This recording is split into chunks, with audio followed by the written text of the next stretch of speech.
దేశీయ స్టాక్ మార్కెట్లో ఇవాళ లాభాల్లో ప్రారంభమై పాజిటివ్ గా కొనసాగుతున్నాయి. సెన్సెక్స్ 77,000 ఎగువన ట్రేడ్ అవుతుంది. నిఫ్టీ 24,000 ఎగువన కొనసాగుతుంది. బులియన్ మార్కెట్లో 24 క్యారెట్స్ గోల్డ్ రేటు స్థిరంగా ఉండగా కిలో వెండి రేటు 500 వరకు పెరిగి 2,47,000 వద్దకు చేరుకుంది.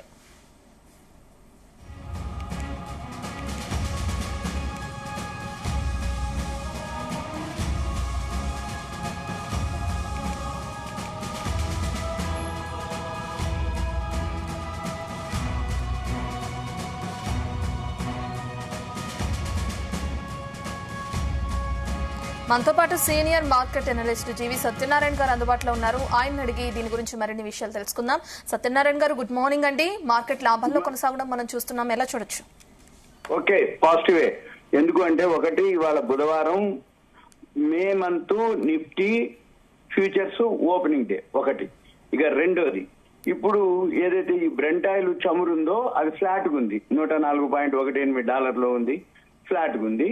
గోల్డ్ కూడా ఫ్లాట్ గానే ఉంది, కొంచెం పాజిటివ్ లోనే ఉంది. గోల్డ్ సిల్వర్ రెండు కూడా కొంచెం పాజిటివ్ లో ఉన్నాయి. ఇకపోతే అంటే మామూలుగా అనమాట, ఒక ₹1,000 పైన సిల్వర్ పెరిగింది, ఒక ₹100 వరకు గోల్డ్ పెరగడం జరిగింది. ఇక మనం గమనించినట్టయితే విషయం ఏమిటి అంటే, ఈ అమెరికా వాళ్ళు హర్ముజ్ జల్సంధి ఏదైతే ఉందో వాళ్ళ దిగ్బంధనం ఉంది. ఇప్పుడు దాన్ని గనక తొలగించి ఈ అణు కార్యక్రమాలపై గనక చర్చల్ని వాయిదా వేస్తే హర్ముజ్ని తెరుస్తాము, యుద్ధానికి ముగింపు పలుకుదామని ఇరాన్ ఒక ప్రతిపాదన చేయడం జరిగింది. దాంతో అంటే ఇక యుద్ధం ఆగిపోతుంది, చర్చలు అవుతాయి, ఎక్కడో ఒక దగ్గర అవుతుందని మార్కెట్ పాజిటివ్ లోకి వెళ్ళడం జరిగింది. మన మార్కెట్లు ఇప్పటికీ ఒక 687 పాయింట్లు, 690 పాయింట్లు ఇప్పుడు మన మార్కెట్లు పాజిటివ్ లోకి రావడం జరిగింది. అయితే దీనికి అమెరికా వాళ్ళు ఏం చెప్తారు అంటే, వాళ్ళు అంటారు అనమాట, అంటే ససేమిరా అంటుంది వాళ్ళు. అంటే మెయిన్ ఏంటిది అమెరికా వాళ్ళు చెప్పేది, ఈ అణ్వస్త్ర తయారీ ప్రణాళికలు టెహ్రాను ఇది ఇరాన్ వాళ్ళు పూర్తిగా వదులుకోవాలి. రెండోది హర్ముజ్ జల్సంధి ఓపెన్ చేయాలి. ఇక్కడ ఈ విషయంలోనే జరుగుతూ వచ్చింది మొదటి నుంచి కూడా. ఇప్పుడు ఏంటిదంటే ఇరాన్ కూడా తొందరగా హర్ముజ్ ఏదైతే జల్సంధి ఉందో దాన్ని త్వరగా తెరవాలనేది ఒకటి అన్నమాట. ఎందుకు అంటే ఇప్పుడు ఏదైతే అక్కడ హర్ముజ్ జల్సంధి దగ్గర నౌకలన్నీ నిలబడిపోయినాయి. ఇప్పుడు ఆ నౌకలన్నీ కనుక వెళ్ళకపోతే ఈ ఇరాన్ దగ్గర ఉన్నటువంటి నిల్వలు ఈ బయటికి పోవడానికి లేవు, ఆ నౌకలు బయటికి. అందుకని ఏమైతుంది, ఆటోమేటిక్ గా చమురు ఉత్పత్తి జరగదు. ఎప్పుడైతే ఈ చమురు ఉత్పత్తి జరగదో దాన్ని నిలవబెట్టడానికి కానీ, దాన్ని దాచడానికి కానీ, అమ్మటానికి కానీ వీలు లేకుండా అవుతుంది ఇప్పుడు. అయితే ఇవి గనక ఉత్పత్తి గనక ఆగిపోతే ఇంకొక 12-15 రోజులు 20 రోజులు ఉంది ఏది వాళ్ళ దగ్గర నిల్వ చేసుకునేటటువంటి సామర్థ్యం. ఈ 12 నుంచి 22 రోజుల్లోపు గనక ఈ నిల్వ చేసుకునే సామర్థ్యం ఉంది కానీ ఈ లోపల చర్చలు కనుక ఏం కాలేదనుకోండి, మొత్తం ఇరాన్ లో ఏవైతే ఆ బోర్ బావులు ఉన్నాయో అవన్నీ కూడా చమురు తీయటం ఆపేయాలి. ఎప్పుడైతే ఈ చమురు తీయటం ఆపేస్తారో ఒక్కసారిగా ఇవి మూసుకుపోతే ఆ భవిష్యత్తులో ఇక ఆ బావుల నుంచి చమురు తీయటం కష్టమవుతుంది. అందుకని ఇప్పుడు ఇరాన్ ఏం చేస్తుంది, ఏదో తీరుగా ముందు అంటే అప్పుడు పర్మనెంట్ లాస్ అయిపోతుంది ఇరాన్ మొత్తం, అంటే శాశ్వతంగా లాస్ లోకి వెళ్ళిపోతుంది. కాబట్టి ఇంత పరిస్థితి దారుణంగా ఉంటుంది. కాబట్టి ఇరాన్ ఏం చేస్తుంది, ఇప్పటికే ఉత్పత్తి తగ్గించడం జరిగింది. కానీ అంతకుముందు కంటే ఇప్పుడు అంతకుముందు 27.5 లక్షల బ్యారెల్ ఉత్పత్తి అయితే ఇప్పుడు 12-13 లక్షల స్థితికి వచ్చింది అన్నట్టు.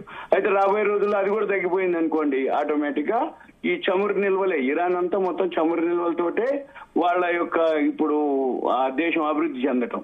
అయితే ఇప్పుడు ప్రజెంట్ ఏంటిది అంటే ఆ ఉన్న ట్యాంకులు అనుకోండి, వాళ్ళ దగ్గర ఉన్నటువంటి నిల్వలు, భూమి మీద ఉన్నటువంటి వాళ్ళ ట్యాంకులు అన్ని నిండిపోయినాయి, ప్లేస్ కూడా లేదు అక్కడ. అందుకని ఇప్పుడు ఈ చమురు నౌకలు సముద్రంపై ఉంచి ఆ స్టోరేజ్ ట్యాంకులను వాడుకుంటుంది. అయితే ఇవి కూడా గరిష్ట స్థాయికి చేరినాయి. అయితే ఏ టైంలో ఏమైతాయో తెలియదు. అన్ని అంటే సుమారు 185 నుంచి 195 మిలియన్ బ్యారెళ్లు ఓడల్లోనే ఉండిపోయినాయి. అయితే ఇరాన్ చరిత్రలో ఇంత పెద్ద భారీ మొత్తంలో చమురు ఎప్పుడు నిల్వ పెట్టడం జరగలేదు. అయితే ఇది కనుక ఎక్కడో ఒక దగ్గర కొలిక్కి రాకపోతే అప్పుడు అన్ని కూడా అస్తవ్యస్తం అయిపోతుంది. ఇరాన్ అనేది ఆర్థిక వ్యవస్థ చిన్న భిన్నం అయిపోతుంది అనే ఉద్దేశంతో వాళ్ళు ఇప్పుడు చర్చలకి అనేది ఉంది. ఈ చర్చలు మరి ఏం జరుగుతాయి అనేది ఉంది. అందుకని యుద్ధం అయితే పెద్దగా ఉండదు. కానీ ఈ అమెరికా వాళ్ళ దిగ్బంధం నుంచి హర్ముజ్ జలసంధి ఓపెన్ చేయాలి, హర్ముజ్ జలసంధి విడుదల చేయాలి, అణ్వాయుధాల మీద ఉంది. ఇది రేపటితోటి మామూలుగా ఉంది. 3 రోజుల వాయిదా ఉంది, వాళ్ళ 3వ రోజు అనుకుంటా. అయిన తర్వాత మళ్ళీ ఇంకా మన మార్కెట్లకు వచ్చేటప్పటికి ఇవాళ ఎందుకు పాజిటివ్ లో ఉన్నాయంటే 2వ విడత వెస్ట్ బెంగాల్ ఎలక్షన్స్ ఉన్నాయి. ఇవాళ మనకి సాయంత్రం రేపటి నుంచి ఎగ్జిట్ పోల్ వస్తుంది. మనకి రేపు ఒక రోజు మళ్ళీ గురువారం BSc Sensex weekly expiry monthly expiry ఉంటుంది.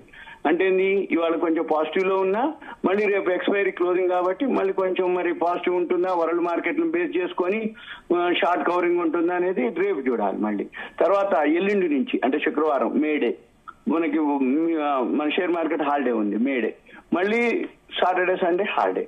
ఈ 3 రోజులు సెలవులు కాబట్టి మన మార్కెట్లు ఏవైతే ఉన్నాయో ఈ ట్రంప్, ఇరాను, అమెరికా చర్చలు ఏం జరుగుతాయో దాన్ని బట్టి సోమవారానికి అయితే సోమవారం రోజు మళ్ళీ అప్పటికి ఇది కూడా వస్తాయి రిజల్ట్స్. ఏది ఎన్డీఏనా ఏంటిది అనేది ఎగ్జిట్ పోల్ కాకుండా అప్పటికి కన్ఫర్మ్ అయిపోతాం. అంటే అదొకటి. రెండోది రిజల్ట్స్ వస్తున్నాయి ఆల్రెడీ చాలా వరకు, ఇంకా రాలేదు. 4,800-700 కంపెనీలు రావాలి ఇంకా.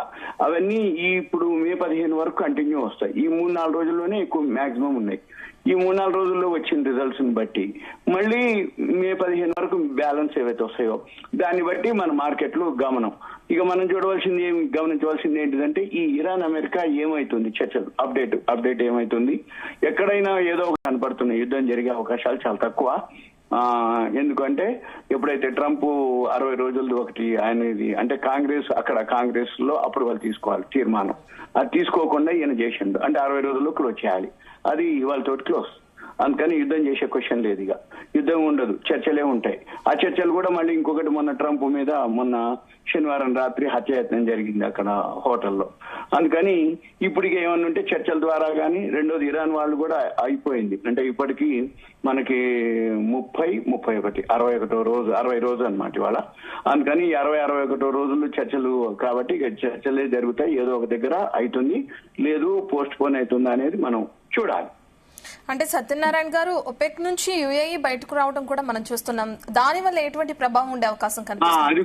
అది కూడా ఒక న్యూస్. ఏదైతే ఒపెక్ అంటే ఆయిల్ ప్రొడ్యూస్ చేసే గల్ఫ్ కంట్రీస్ ఉంటాయి. అసలు ప్రతి బుధవారం ఈ ఒపెకే డిసైడ్ చేస్తుంది క్రూడ్ ఆయిల్ ధరలు. అంటే ఇన్వెంటరీస్ అంటారు. అంటే ప్రతి బుధవారం రోజు రాత్రిపూట 8 గంటలకి ఈ ఇన్వెంటరీస్ అంటారు, నిల్వలు డేటా.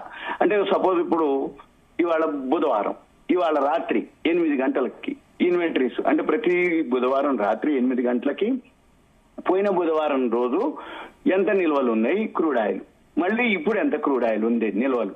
అంటే నిల్వలు ఎక్కువ ఉన్నాయి అంటే మార్కెట్ లో డిమాండ్ తక్కువ ఉంది అనేది అర్థం. అప్పుడు ధర తగ్గుద్ది అని అర్థం. అయితే ఇప్పుడు వాళ్ళు బయటకు వస్తున్నారు అనమాట. అంటే మరి చాలా రోజుల తర్వాత వాళ్ళు కూడా ఓపెక్ నుంచి యుఏఈ అంటే యూనియన్ అరబ్ ఎమిరేట్స్ అన్నమాట, వాళ్ళు మే 1 నుంచి వాళ్ళు బయటకు వచ్చేస్తారు. అంటే ఏమైతుంది, ఇందులోంచి లేకుండా ఓపెక్ లోంచి లేకుండా ఓపెక్ ప్లస్ కూడా ఉంది, దాంట్లోంచి కూడా వీళ్ళు బయటకు వస్తారు. దాంతో ఏమైతుంది అంటే ఈ చమురు ఏదైతే ఉన్నాయో అవి ఇంకా బాగా పెరుగుతాయి అనమాట. అంటే వాళ్ళ ఉత్పత్తి వాళ్ళవి ఉంటాయి. అయితే ఇప్పుడు వాళ్ళు ఏంటిదంటే వాళ్ళ యొక్క ప్రొడక్షన్ మీద అసంతృప్తిగా ఉండటం, ఈ సౌదీ అరేబియా తోటి ఈ సంబంధాలు క్షీణించటం, దాంతో వాళ్ళు ఓపెక్ వాళ్ళు ఏమన్నారంటే మేము ఓపెక్ నుంచి యుఏఈ వైదొలుగుతుందని అంతకుముందు నుంచి అంటున్నారు. ఇప్పుడు అది నిజమైంది అనమాట. అంటే అంతకుముందు అంటే ఊహాగానాల మాదిరి ఉండేది, ఇప్పుడు నిజమైంది.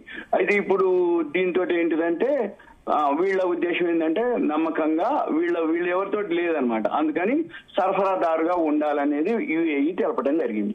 అప్పుడు ఏం జరుగుతుంది అంటే ఇరాన్ అమెరికా ఏదన్నా ఉండని యుఏఈ వీళ్ళు బయటకు వచ్చేసారు కాబట్టి వీళ్ళు చమురు వీళ్ళంతా ప్రొడక్షన్ స్టార్ట్ చేస్తారు, మామూలు సప్లై అవుతుంది, వీళ్ళు మామూలు మార్కెట్ రేట్కి అమ్మటం జరుగుతుంది. ఇన్వెంటరీస్ నిల్వలు ఎక్కువ ఉంటేనో ధర తగ్గుద్ది, నిల్వలు తక్కువ ఉంటే మార్కెట్ లో డిమాండ్ ఉన్నట్టు అప్పుడు ధర పెరుగుతుంది. దాన్ని బట్టి నిల్వలు పెంచడమా ప్రొడక్షన్ పెంచడమా చేస్తారు అన్నట్టు వాళ్ళు యుఏఈ వాళ్ళు. అది ఇప్పుడు అన్నమాట. అయితే అబుదాబి ద్వారా 1967లో ఒకసారి అంటే వాళ్ళ యొక్క యుఏఈ రూపంగా మారిందనమాట. అప్పుడు మళ్ళీ 1971 నుంచి ఓపెక్ లో వీళ్ళు సభ్య దేశంగా ఉండటం జరిగింది యుఏఈ వాళ్ళు. ఇప్పుడు విడిపోవటం జరుగుతుంది. అయితే ఇదంతా కూడా అంటే దీర్ఘకాలిక అంటే వ్యూహాత్మక అంటే ఫ్యూచర్ ప్లాన్స్ తోటి వాళ్ళ యొక్క నిర్ణయం చేసుకోవడం జరిగింది అనేది ఉందన్నమాట. దాంతో ఏమైతుందంటే ఈ అంతర్జాతీయ ఇంధన మార్కెట్ లో ఒక బాధ్యతాయుతమైన విశ్వసనీయ పాత్ర పోషించే దిశగా అడుగులు వేస్తున్నామని యుఏఈ వాళ్ళ యొక్క వార్తా ఏజెన్సీ అయిన WEAM ద్వారా వాళ్ళు పేర్కొనడం జరిగింది. మే 1 నుంచి అమల్లోకి వస్తుంది ఇది. అయితే ఓపెక్ ప్లస్ అనేది అనమాట. వాళ్ళు 12 ఓపెక్ దేశాలు అవి. మళ్ళీ ఒక 10 నాన్ ఓపెక్ దేశాలు. ఈ మొత్తం 12, 10, 22 దేశాలు వాళ్ళు ఏదైతే ఉందో అధికంగా ఉత్పత్తి చేస్తారు. అయితే వీళ్ళందరూ ఇప్పుడు కలిసికట్టుగా ఈ నిర్ణయాలు తీసుకోవడం వల్ల ఏమవుతుందంటే ప్రపంచంలో మొత్తం చమురులో 59% వీళ్ళే ప్రొడక్షన్ అనమాట. అంటే వీళ్ళ బోర్ బావుల నుంచే మనకి సప్లై అవుతుంది. అందుకని ఇప్పుడు వాళ్ళు ఏంటంటే ప్రతి బుధవారం నాడు ఉత్పత్తి పెంచాలా తగ్గించాలా అనేది వాళ్ళు ఎప్పుడు జనరల్ గా నిర్ణయాలు తీసుకుంటారు. ఈ ఓపెక్ దేశాలు ఏమిటి అంటే Algeria, Congo, Equatorial Guinea, Gabon, Iran, Iraq, Kuwait, Libya, Nigeria, Saudi Arabia, UAE, Venezuela. ఇవన్నీ 2024 నుంచి అందులో అంగోలా ఉండేది, అది కూడా వెళ్ళిపోవడం జరిగింది. ఇక నాన్ ఓపెక్ దేశాలు వచ్చేటప్పటికి Russia, Azerbaijan, Bahrain, Brunei, Kazakhstan, Malaysia, Mexico, Oman, South Sudan ఇవి అన్నమాట. అంటే వీళ్ళ దగ్గర ఎలా ఉంటాయంటే ఎంత అంటే రోజుకు సౌదీలో 7.80 మిలియన్ బ్యారెళ్లు ఉత్పత్తి అవుతుంది. ఇరాక్ లో 1.60 మిలియన్ బ్యారెళ్లు, Iran 3.27, UAE 2.34, Kuwait 1.30, Nigeria 1.35, Libya 1.27, 27, Algeria 0.98, Venezuela 0.95, Congo 0.24, Gabon 0.23, Guinea 0.05. ఇవన్నీ కూడా రోజుకి 3.60 మిలియన్ బ్యారెళ్లు ప్రొడక్షన్ చేస్తాయి. అయితే ఈ ముడి చమురు ఏదైతే ఉత్పత్తి చేయగా అందుకని ప్రపంచ వ్యాప్తంగా $70 మొన్నటిదాకుంది.